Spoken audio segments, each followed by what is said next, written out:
चंदन नगर में विमला काकी, जो कि गांव की सबसे बुजुर्ग औरत है, वो चौपाल पर बैठकर हर रोज बच्चों को कहानियां सुनाती है। सभी बच्चों को विमला काकी की कहानी बहुत पसंद आती है। वो रोज चौपाल पर बैठकर विमला काकी की कहानियों का आनंद लेते। अच्छा बच्चों, तुम्हें पता है हमारे गांव में बहुत पहले एक नरभक्षी दानव रहता था। उसके लंबे लंबे नाखून थे, बड़े बड़े बाल, बड़े बड़े दांत और बिल्कुल एक भालू की तरह था वो। विक्रम, देख जरा, सभी बच्चे विमला काकी की कहानियां सुनकर मस्त हो जाते हैं। हाँ भाई, और रात में हमें सोने नहीं देते। फिर दोनों बच्चे हंसने लगते हैं। अच्छा, अब वो दानव कहाँ है? अब वो दानव हमारे गांव के कुएं में है। क्या कुएं में? हाँ, हमारे गांव के कुएं में। अब जो भी बच्चा पढ़ाई नहीं करेगा, जिद करेगा, वो दानव आकर उसे खा जाएगा। क्या खा जाएगा? चलो अब जाओ यहाँ से और जाकर सो जाना, ठीक है? सभी बच्चे वहाँ से चले जाते हैं। सभी बच्चे खेलते खेलते उस कुएं तक पहुँच जाते हैं। देख बंकू, अगर तूने मेरी गेंद नहीं दी तो तुझे वो राक्षस खा जाएगा। तुझे अभी भी वो राक्षस वाली बात याद है? अरे वो एक कहानी थी बस, और कुछ नहीं। अगर सच में कोई राक्षस होता तो क्या हमारे घर वाले हमें यहाँ आने देते? और अगर राक्षस हुआ तो? अरे तू भी किन बातों में विश्वास करता है? चल मैं तुझे उस कुएं में दिखाता हूँ, कोई राक्षस नहीं है। फिर सारे बच्चे उस कुएं के पास चले जाते हैं और उस कुएं का ढक्कन खोल देते हैं। तभी उन्हें बहुत डरावनी आवाजें सुनाई देती हैं। सभी बच्चे डर के मारे वहां से भाग जाते हैं। शाम को जुगनू अपने खेत में कुछ काम कर रहा था और घर जाते समय उस कुएं के पास से गुजरा कि अचानक कुएं के पास से वो गायब हो गया। गांव वाले उसे ढूंढ ढूंढ कर परेशान हो गए, लेकिन वो नहीं मिला। तब से रात को जो कोई भी उस कुएं की तरफ जाता, वहां से फिर लौट कर नहीं आता। गांव के सभी लोग चौपाल पर बात करते हैं। मुखिया जी, हमें कुछ करना होगा। कुछ दिनों से जो कोई भी उस कुएं की तरफ जाता है, लौट कर नहीं आता। गांव में इतने सारे हादसे हो गए, अब ना जाने वो कुआं किस किस को खा जाएगा। हमारा शहर जाना बहुत जरूरी हो गया है। हाँ, अब तो मुझे भी फिक्र होने लगी है। जब तक हम इस समस्या का समाधान ना ढूंढ ले, तब तक कोई भी रात में उस कुएं की तरफ नहीं जाएगा। तब से गांव के लोगों ने रात में उस रास्ते से वहां से आना जाना बंद कर दिया। फिर एक दिन प्रताप के बेटे बंकू को बहुत तेज बुखार आ जाता है और शहर जाने का बस वही एक रास्ता था। बंकू की हालत बिगड़ने लगी तो प्रताप बंकू को लेकर उस कुएं वाले रास्ते से ही शहर के लिए निकला। शहर से आते वक्त, सुनिए जी, जल्दी जल्दी चलिए, शाम हो गई है। हमारा यहाँ ज्यादा देर रहना खतरे से खाली नहीं है। अरे हाँ, चली तो रहा हूँ। पिताजी, क्या सच में इस कुएं में कोई राक्षस रहता है? हाँ बेटा, लगता तो ऐसा ही है, पर अब जल्दी जल्दी चलो। जब तक बंकू दौड़कर उस कुएं के पास चला जाता है।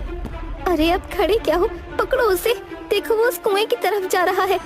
अरे तो मैं क्या करूं? सुबह से तो बुखार में था और अब देखो कैसे इधर उधर दौड़ रहा है।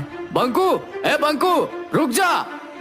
बंकू उस कुएं में झांक कर देखता है और प्रताप उसे पकड़ने के लिए झपट्टा मारता है। तभी बंकू का पैर एकदम से फिसल जाता है और वो कुएं में जाकर गिर जाता है। बंकू, बंकू बेटा, अजी अब क्या होगा? आप निकालिए मेरे बेटे को इस कुएं से बाहर। मुझे नहीं पता, आप कैसे भी इसे कुएं से बाहर निकालिए, मुझे बस मेरा बेटा चाहिए। अरे हाँ भाग्यवान, मुझे भी मेरा बेटा उतना ही प्यारा है जितना कि तुझे। चल, हम गांव से मदद लेकर आते हैं। फिर दोनों गांव की तरफ जाते हैं। गांव वाले उर्मिला को रोते देख इकट्ठा हो जाते हैं। अरे क्या हुआ भाभी, आप रो क्यों रही हो? और प्रताप भैया, आप भी बहुत घबराए हुए लग रहे हो। अरे भाई चलो, जल्दी हमारी मदद करो। वो बंकू उस कुएं में गिर गया है। सभी लोग बहुत ज्यादा हैरान हो जाते हैं। क्या? बंकू कुएं में गिर गया? भगवान, अब क्या होगा? हाँ चलिए, आप सभी चलिए और मेरे बेटे बंकू को उस कुएं से बाहर निकलवाने में हमारी मदद कीजिए। नहीं नहीं बेटी, इस वक्त तो कोई भी गांव वाला तुम्हारी मदद नहीं कर सकता। तुम्हें पता है ना कि उस कुएं के पास रात को कोई नहीं जाता है। तो ठीक है, मैं खुद ही बंकू को बचाने जाऊंगी। अरे प्रताप भैया, आप रोकिए ना उर्मिला भाभी को। आपको पता है ना, उस कुएं की तरफ रात को जाना खतरे से खाली नहीं होगा। अगर वो कुआं इन्हें भी खा गया तो। और वैसे भी हमें थोड़ी समझदारी से काम लेना होगा। क्या आप यही चाहते हो कि आपकी उर्मिला भाभी को भी खा दे? मेरा उर्मिला के सिवा इस दुनिया में और कोई नहीं है। मैं उर्मिला को उस कुएं की चंगुल में फंसने के लिए नहीं भेजूंगा, और अपने बेटे को बचाने के लिए मैं खुद ही उस कुएं में जाऊंगा। प्रताप उस कुएं की तरफ जाने लगता है। रुक जा बेटा, जितना प्यारा बंकू तुम दोनों को है उतना हमें भी। पर अगर तुम दोनों भी उस कुएं की तरफ गए और भगवान ना करे तुम्हें कुछ हो गया तो फिक्र मत करो बेटा, भगवान कुछ रास्ता जरूर दिखाएंगे, बस तुम थोड़ा सब्र करो। फिर उर्मिला गांव के शिव गौरी मंदिर में जाने लगती है। सभी गांव वाले भी उसके पीछे पीछे हो लेते हैं और बंकू की सलामती की सब प्रार्थना करते हैं। दूसरी तरफ बंकू, जो कि उस कुएं में गिर गया था, लेकिन किस्मत से उस दिन पूर्णिमा थी और वो राक्षस गहरी नींद में सोया था। अरे, कुएं में किसी के खर्राटों की आवाज आ रही है। वो आगे चलकर देखता है। उसे एक दानव सोया हुआ दिखता है। अरे बाप रे, इतना भयानक दानव! कहीं ऐसा तो नहीं कि विमला काकी की कहानियों में जो नरभक्षी दानव था ये वही हो? मतलब विमला काकी की कहानियाँ सच थीं। अगर ऐसा है तो ये दानव तो मुझे कच्चा चबा जाएगा। मुझे जल्दी यहाँ से बाहर निकलना होगा, पर निकलूं कैसे? यहाँ से बाहर निकलने का रास्ता कहाँ होगा? बंकू उस राक्षस को देखकर बहुत घबरा गया था। मुझे माँ और पिताजी की बात मान लेनी थी। माँ और पिताजी बाहर जाने किस हाल में होंगे, और ये कुआं इतना गहरा है कि चढ़कर निकलना नामुमकिन है। मुझे कोई रास्ता दिखाओ भगवान। वो आसपास बाहर जाने का रास्ता देखता है। तभी उसे एक अजीब सा निशान दिखता है। वो इस निशान को छूता है कि तभी अचानक एक पतली सी सुरंग का रास्ता खुल जाता है और उसे वहाँ पर और भी इंसान दिखाई देते हैं जो कि अधमरी हालत में थे। आज कितने दिनों बाद मुझे किसी इंसान की खुशबू आ रही है। तभी आहट सुनकर बंकू कहीं छुप जाता है। अरे बाप रे, अब मैं यहाँ से बाहर कैसे निकलूंगा? अरे वो पिशाच, वो यहाँ से कहाँ गया? तभी उसके पीछे से गुर्राने की आवाज आती है। हे भगवान, मेरी रक्षा करना! और पलटकर देखता है तो उसके सामने वो नरभक्षी दानव खड़ा होता है। आज तो मुझे एक और शिकार मिल गया। अब मैं जल्दी श्राप से मुक्त हो जाऊंगा। पर वो दानव जैसे ही बंकू को हाथ लगाता है वैसे ही बंकू बचकर भाग जाता है।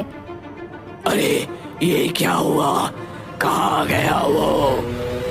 फिर दानव उसकी खुशबू सूंघकर उसकी तरफ बढ़ने लगता है, पर बंकू पास पड़े हुए कीचड़ को अपने ऊपर लगा लेता है ताकि दानव को उसकी बू न आए, और फिर सुरंग के एक कोने में जाकर छुप जाता है। फिर सुरंग में फंसे हुए लोगों से पूछता है, अरे काका, आप यहाँ सब कब से कैद हैं और इस दानव ने आपको खाया नहीं? अरे बेटा, अगर ये दानव मुझे खा लेता तो मुझे तड़पना नहीं पड़ता, पर जब से इस दानव ने मुझे कैद किया है तब से मैं रोज रोज मर रहा हूँ। ये दानव थोड़ी थोड़ी करके हर रोज हमारी जान खींच लेता है। ये तो बिल्कुल विमला काकी की कहानियों जैसा ही है। बेटा, तुम यहाँ से निकलने का जल्दी ही रास्ता ढूंढ लो, नहीं तो यह दानव तुम्हें भी तड़पा तड़पा कर मार डालेगा। नहीं काका, मैं आप सबको ऐसे छोड़कर अकेला नहीं जाऊंगा। दूसरी तरफ उर्मिला और गांव के सभी लोग मंदिर में बंकू की सलामती के लिए प्रार्थना करते हैं। हे भगवान, मेरा विश्वास है आपके रहते वो राक्षस मेरे बेटे का बाल भी बांका नहीं कर पाएगा। तभी वहाँ एक अघोरी साधु आ जाता है। तुम सब मारे जाओगे, तुम में से कोई भी जिंदा नहीं बचेगा। सभी गांव वाले उस अघोरी की बात सुनकर दंग हो जाते हैं। आप कौन हो बाबा? और आपको पहले इस गांव में हमने तो कभी नहीं देखा, और आप ऐसे क्यों बोल रहे हो? इस गांव पर बहुत बड़ा खतरा मंडरा रहा है और तुम में से कोई भी जिंदा नहीं बचेगा, कोई भी नहीं। बाबा, आप बड़े पहुंचे हुए लगते हैं। कृपया आप मुझे बताएं, मेरा बेटा पंकु सही सलामत है ना? ऊपर वाले के मर्जी के बिना कुछ नहीं होता। तुम्हारा बेटा उसी राक्षस की कैद में है। वो राक्षस किसी को भी जिंदा नहीं छोड़ेगा। क्या? पर वो राक्षस हमारे गांव में कैसे आया? और हाँ, वो सबको क्यों मारना चाहता है? वो राक्षस इसी गांव का एक आदमी था जो कि किसी संत के श्राप के कारण उसी कुएं में दानव बनकर रह रहा है।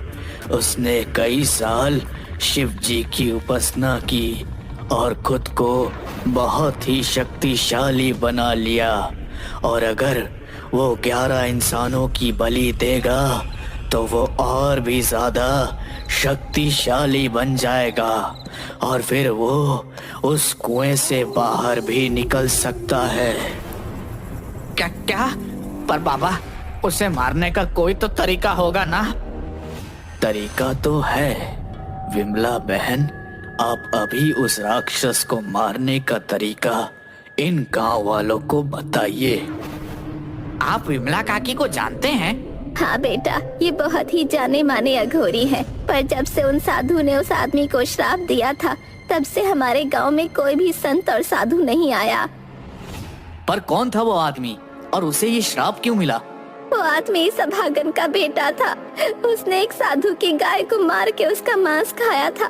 तब से उस साधु ने उसे श्राप देकर उस कुएं में बंद कर दिया था। दूसरी तरफ बंकू वहाँ से बाहर निकलने का रास्ता ढूंढने लगता है। तभी अचानक उसके सामने वो दानव आ जाता है। तो तू यहाँ पर छुपा हुआ है चूहे? तूने मुझे बहुत भड़काया है। अब मैं तुझे कच्चा चबा जाऊंगा। दानव बंकू को पकड़ने के लिए आगे बढ़ता है, पर बंकू बचकर फिर से निकल जाता है। दानव गुस्से से बंकू के पीछे पीछे बढ़ता है और बंकू उससे बचकर आगे निकल जाता है। दौड़ते दौड़ते बंकू एक पत्थर से ठोकर खाकर गिर जाता है। बंकू उस पत्थर को ध्यान से देखता है तो पत्थर के पीछे नागफनी दिखाई देती है। तब वो उस पत्थर को खोदने लगता है। अरे शिवलिंग, और ये भी इस कुएं के अंदर। हे महादेव, आप मेरी और यहाँ पर कैद बाकी सभी लोगों की रक्षा करना। तभी दानव वहाँ पहुँच जाता है और वो उसके मुंह से आग के गोले बरसाने लगता है। बंकू बचते बचाते उस चट्टान के पीछे जाकर छुप जाता है जहाँ पर वो दानव सोया हुआ था, और दानव के आग के गोले की वजह से वो चट्टान टूट जाती है। उस चट्टान में से एक त्रिशूल निकलता है। उस त्रिशूल को देखकर दानव डर जाता है। अरे, इस त्रिशूल को देखकर ये दानव डर क्यों रहा है? तभी दानव फिर से आग का गोला बंकू पर फेंकता है, पर बंकू खुद को बचाने के लिए उस त्रिशूल को आगे करके आंख बंद कर लेता है, और वो आग का गोला उस त्रिशूल से टकराकर उस दानव पर ही उल्टा पड़ जाता है। अरे, मतलब ये त्रिशूल मायावी है। इसका मतलब इस त्रिशूल से दानव भी मर सकता है। फिर बंकू उस त्रिशूल से दानव के ऊपर वार करता है। दानव दर्द से कराहने लगता है, पर वो मरता नहीं। अरे, ये दानव तो इस त्रिशूल से भी नहीं मरा। अरे हाँ, याद आया, विमला काकी ने एक बार उनकी कहानी में बताया था, अगर त्रिशूल से राक्षस की नाभि में वार करो तो वो मर जाएगा। फिर बंकू त्रिशूल निकालकर उस राक्षस की नाभि में वार करता है। वो राक्षस जोर जोर से कराहने लगता है और देखते ही देखते एक आदमी में बदल जाता है और कुएं में कैद सभी लोग ठीक हो जाते हैं। अरे, तुम इंसान कैसे बन गए? वो दानव बंकू को सारी बात बताता है और फिर उसे और कुएं में कैद सभी लोगों को बाहर निकालता है। अगले दिन गांव के सभी लोग उस कुएं के पास इकट्ठा हो जाते हैं अरे भूत भूत भूत! अरे कहाँ है भूत? अरे वो देखो, उस बरगद के पेड़ में कुछ हलचल हो रही है। ये वही भूत होगा जो इंसानों को मारना चाहता है। तभी वहाँ से बंकू और कुएं में कैद लोग और विमला काकी का बेटा बरगद के पेड़ से बाहर निकलते हैं। गांव के सभी लोग बहुत हैरान हो जाते हैं। फिर बंकू गांव वालों को सारी बातें बताता है। विमला काकी अपने बेटे को गले से लगा लेती हैं। बंकू, आज तूने मेरे खोए हुए बेटे को फिर से लौटा दिया। मैं तेरा धन्यवाद कैसे करूं? रोज रोज नई नई कहानियां सुनाकर। और फिर सब लोग हंसने लगते हैं। फिर उर्मिला भी बंकू को गले से लगाती है। बंकू गांव वालों को बताता है कि कुएं के अंदर एक बहुत ही सुंदर शिवलिंग है। अगर उस कुएं के नीचे सच में कोई शिवलिंग है तो क्यों ना हम उस शिवलिंग को बाहर स्थापित कर दें? अरे हाँ, बहुत ही अच्छा सुझाव है। हम आज ही इस शिवलिंग की स्थापना का काम शुरू कर देंगे और एक शिव मंदिर भी बनवाएंगे। वहीं उर्मिला अपने पति को सही सलामत देखकर महादेव और देवी माँ का धन्यवाद करती है।